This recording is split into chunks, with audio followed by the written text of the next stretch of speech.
ప్రార్థన చేసుకుందాము. మహాపరిశుద్ధుడైన దేవ, నీ ఘనమైన శ్రేష్టమైన నామానికి వందనాలు.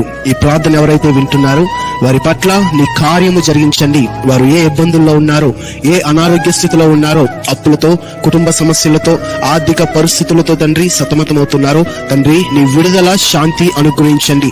వారికున్న లోట్లన్నిటినీ తీర్చమని అడుగుచున్నాము దేవా. మరి ముఖ్యంగా చదువుకుంటున్న బిడ్డల్ని దీవించండి. కాలేజెస్ స్టార్ట్ అవుతున్నాయి, స్కూల్స్ స్టార్ట్ అవుతున్నాయి. వారికి కావాల్సిన తండ్రి ధన సహాయము, సహకారము మీరు అందించమని మేము అడుగుచున్నాము. అలాగే ఎగ్జామ్స్ రాస్తున్న బిడ్డలను తండ్రి మీ చేతికి సమర్పిస్తున్నాను ప్రభువా. మంచి ఉత్తీర్ణమైన మార్క్స్ వచ్చేటట్లు సహాయం చేయండి. అదేవిధంగా వివాహం కాని వారికి మంచి జతను ఏర్పరచమని అడుగుచున్నాము దేవా. అయా, సంతానము ప్రాప్తి లేని వారికి సంతాన భాగ్యము అనుగ్రహించండి అయా. ఇంకా వారి హృదయ ఆలోచనలు, ప్రార్థనలు మీరే నెరవేర్చమని అయా. ఈ రోజు వారు చేయ ప్రతి పనిని మీరే తండ్రి సఫలపరచమని, మీ దూతలు గాటు ప్రతి వారిపై ఉంచమని నజరేయుడైన యేసు నామములో అడిగి వేడుకొంచున్నాం మా పరమ తండ్రి, ఆమేన్. దేవుడు మిమ్మల్ని మీ కుటుంబాన్ని దీవించి ఆశీర్వదించును.